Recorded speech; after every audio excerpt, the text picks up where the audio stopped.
nakakabahala, nakakakilabot pa, mga kapatid.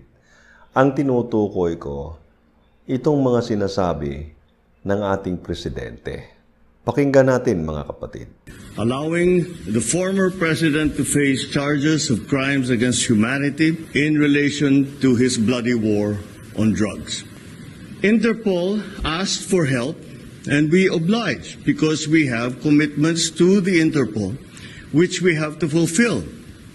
If we don't do that, they will no longer help us with other cases involving Filipino fugitives abroad.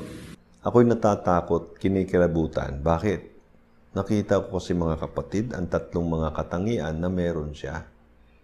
Una, yung kanyang pagsisinungaling. Pangalawa, ang kanyang pagka-insecure. Grabing pagka-insecure ang taong ito. Takot, no? Na baka iwanan siya, no? Ang pangatlo, yung kanyang katangian na siya ay mababa ang kanyang antas ng kamalayan. Itong tatlong ito, mga kapatid. Ang una kasi, yung kanyang pagsinungaling. Kasi sa totoo lang, mga kapatid, hindi naman kikilos ang ang ICC. Kung walang complaint at go signal ang Philippine government, na i-aresto na si Duterte.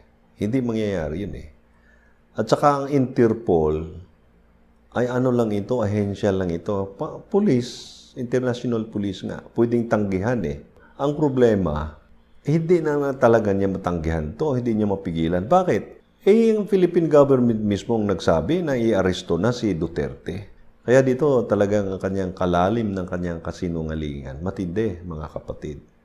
Minamanipulate tayo, Pangalawa, yung kanyang level ng insecurity, napakalalim talaga, Lalim na malalim. Kasi nung sinabi niyang natatakot siya, ganitong pagka-interpret ko, kasi sabi niya pag hindi daw mag-cooperate sa Interpol, baka sa susunod, hindi na rin tayo makakuha ng cooperation sa Interpol. Ano ba ang Interpol? Wala namang bilang to Kahit natanggihan nyo ito, wala to. Ibang bansa yan. At saka, mayroon tayong sarili mga batas, mga kapatid. Hindi naman tayo abogado, pero nakaintindi naman tayo din.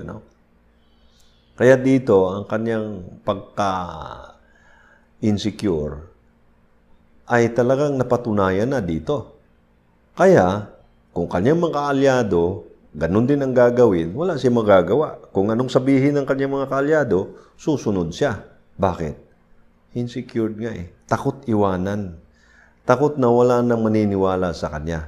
Ganyan ka-insecure ang ating presidente. At ang pangatlo, kanyang level of consciousness or awareness. Ang kanyang kamalayan napakababa. Nung sinabi niyang si Duterte, dapat mo humarap dahil sa kanyang kaso against crime, Crime against humanity. Yun ang sinabi niya. Hindi ba niya na maalala, mga kapatid? Ang crimes, ang torture, ginagawa ng kanyang ama. O kaya kung hindi man kanyang ama, under sa kanyang administration noon, ang daming nangamatay. Ang daming na torture. Pagkatapos ngayon sasabihin niya, ganito, against kay Duterte. Di ba ito'y hypocrisy, mga kapatid? Pag ikay hypocrite, hindi mo talaga makita ang iyong sarili. Bakit? Mababa nga ang iyong level of awareness. Kaya ang tatlong bagay na ito yung nag-indicate, These are indicators na si Bongbong ay nasama sa mga taong tinatawag stupid. Pagpaumanhin po ninyo, mga supporters ni Bongbong. Pero yan ang katotohanan, mga kapatid. At hindi masama ang word na stupid, mga kapatid. Siya ay nabilong dito sa grupo ng mga taong stupid. At 4 kaklasing katangian ito, sa bawat isa sa atin. 4 na klase. Isa na nito ang stupid. Pangalawa, yung mga bandido, mga tulisan. At ang pangatlo, ito yung mga malabayani, At ang pang-4, ito yung mga intelihente. Ang mga intelihente, ito yung mga taong gumagawa na nakikinabang at nagbibigay din ng pakinabang sa iba. Ang mga malabayani, Ito yung mga gawa ng gawa na walang pakinabang, pero ang mga taong nasa ibaba nila, sila ang nakikinabang. At siguro may ma-imagine kayo kung sino ang taong ito, mga kapatid. Iyan ang pangalawa, Ang pangatlo, yung mga bandido, mga tulisan. At alam na natin kung sino itong mga kapatid, ang mga taong ito. Alam na natin kung sino mga to eh. Huwag na nating banggitin. Ito yung mga taong nagnanakaw, nakikinabang sa kaban ng bayan, at ang karamihan sa atin, tayong lahat halos, wala tayong pakinabang. Sila lang ang nakikinabang. Kaya lang, itong bandido at tulisan, hindi ito ang pinakadelikado sa lahat. Ang pinakadelikado at destructive sa lahat ay itong mga stupid. Kasi ang stupid, wala itong limit sa kanyang stupidity. Wala itong hangganan.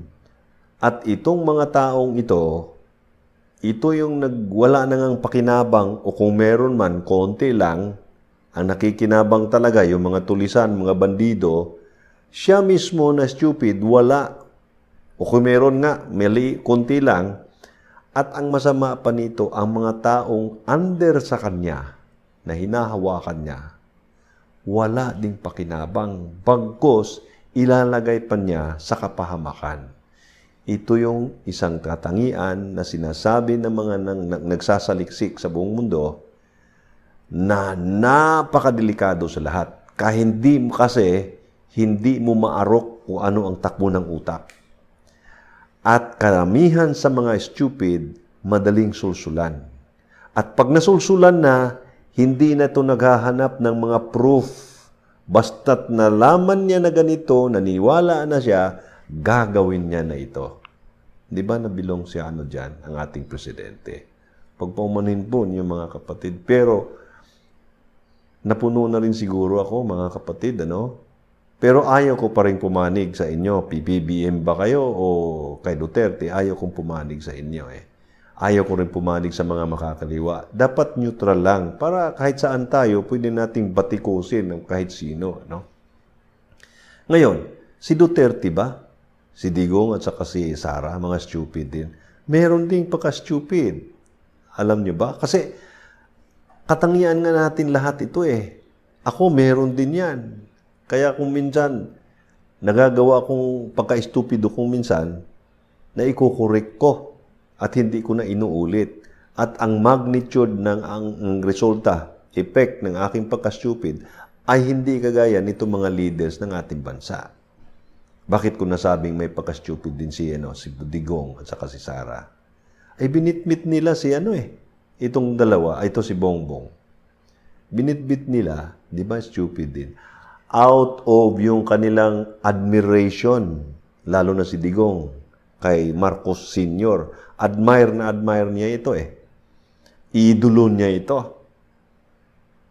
Di ba pinaglaban pa niya ang kanyang pagka-presidente? Talagang sinugal niya para nang malibing sa libingan ng mga bayani. Ganyan din kay stupid si Digong. Pero, ang kanyang stupidity ay hindi kagaya sa stupidity ni ito ngayon, ni Bongbong. Ang kanyang stupidity lagi is destructive. Hindi lang sa kanya, sa kanyang pamilya, na naulitin ko na naman, masisira talaga lahat. Tingnan mo si Amy, kahit gusto niyang ipaglaban ang kanyang pamilya, kanilang pamilya, wala na rin Kinakancel na rin si Amy. Nadama yung bata. Bakit? Dahil sa stupidity ni Bongbong. Kawawa Gusto siyang pumanig sa mga Duterte. Kaya parang ang Duterte napaso na Wala nang ayaw na magtitiwala. Kasi nga, sa kakabalbalan nitong tao na ito, ang mga stupid, nakatpadelikado ito. Kasi ang ego nito, ang pride nito mataas. Kagaya sa nangyari sa atin ngayon. Malamang nasa isip nito, sinasabi ninyo, ako ay mahina. Tingnan natin ngayon. Birada siya. Baka, mawawala siya sa kanyang tamang disposisyon, tamang desisyon. Bakit? Yun nga. because of stupidity. Being a stupid person. Intelihente naman din siya, no? Meron din siya nito. May pagkamakabayani din siya. Tulisan, iniwan ko lang kayo ng humusga mga kapatid, ano? Yung pagkabandido. Wala akong masabi diyan, ano? Wala akong proof, kaya ayaw kong pumasok diyan. Pero pagka-stupid, sigurado ako diyan. Ngayon, bakit ko naman sinabi na ganito ito? Nakakilabot talaga mga kapatid. Ano kaya mangyari sa atin for the next 3 years? Kasi ako, ang prediction ko, si Sara, talagang pilitin nila itong ma-impeach. Itong kanilang hindi daw muna gagawin ang impeachment proceedings ngayon, hinihintay nila ng election kasi sinisiguro nila sa pamamagitan na naman na pag-manipulate ng mga balota, mananalo itong grupo ni PBBM. Pag nanalo yan sa Senado, wala na. Kasi ang Senado, sila ngayon ang magsasabi kung guilty o hindi si Sara. Wala, natapos na si Sara dyan. Diba? Ang hindi nila alam, pagkatapos kay Sara, ano mangyari? Si Bongbong na naman ang isunod. Sigurado ako dyan.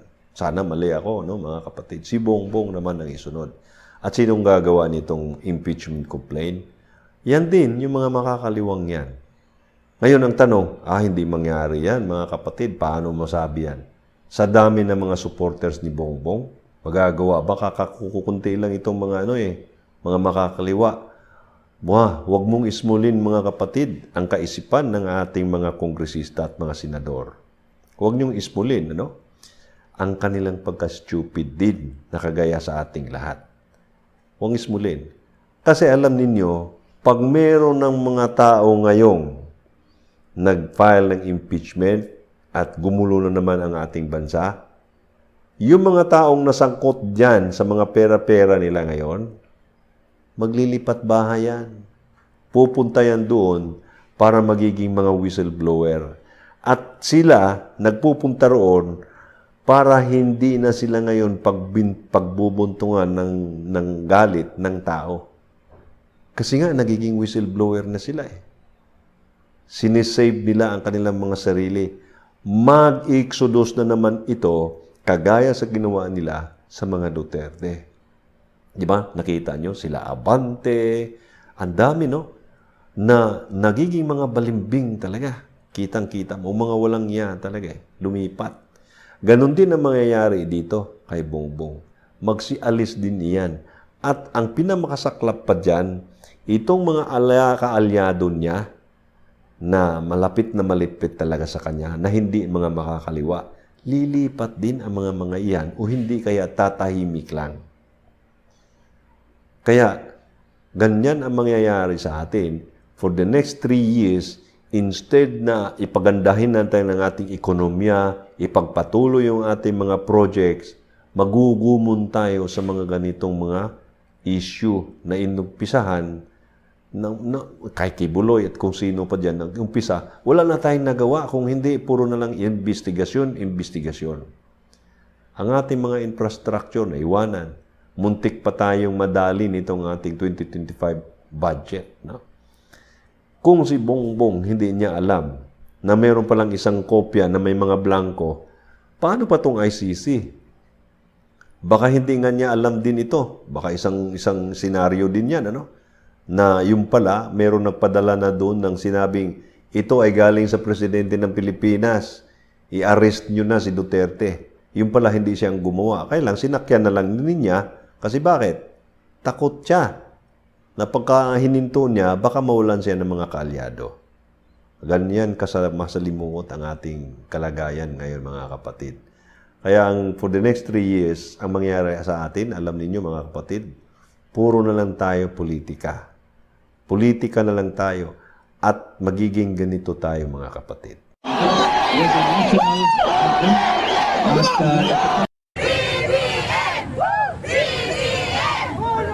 At merong ibang patawa-tawa na ganito. Pinagtatawanan lang tayo Nag-aaway-away tayo. At meron ding mga ganito na nagsasabing, kailangan nating palawakin pa ang ating mga hanay. Alam ko na nasa daliri na natin ito. Alam ko na nasa daliri na natin ito. nasa daliri na natin ang ating tagumpay. Ganyan mga kapatid ang kalagayan natin for the next 3 years at siguro hanggang pagkatapos ditong 2028. Wala na tayong gagawin, puro na lang politika. Ang nakakalungkot lang kasi, sa tingin ko lang, walang respeto si Bongbong sa tao na nagmahal sa kanyang ama. Nagiging idolo pa ng kanyang ama. Pinaglaban pa niya, no? Na tinayapan niya ang kanyang pagkapresidente, malibing lang sa libingan ng mga bayani ang kanyang tatay. So, dito makita mo. Huwag na nating pag-usapan ang utang na loob kasi mahulog yan sa korupsyon. Respeto na lang sana. Na sana kahit bumitaw si Duterte sa kanilang partido, humiwalay, dapat hindi niya ginanito. Kasi pinuno naman siya, head of the state naman siya. Magagawa niya ang lahat para sana magkaroon tayo ng katahimikan. Pero pinili niya na sundan ang kanyang mga kaalyado, di bali nang magkagulo tayo. Napakalungkot talaga. Saka, ulitin ko naman, sayang.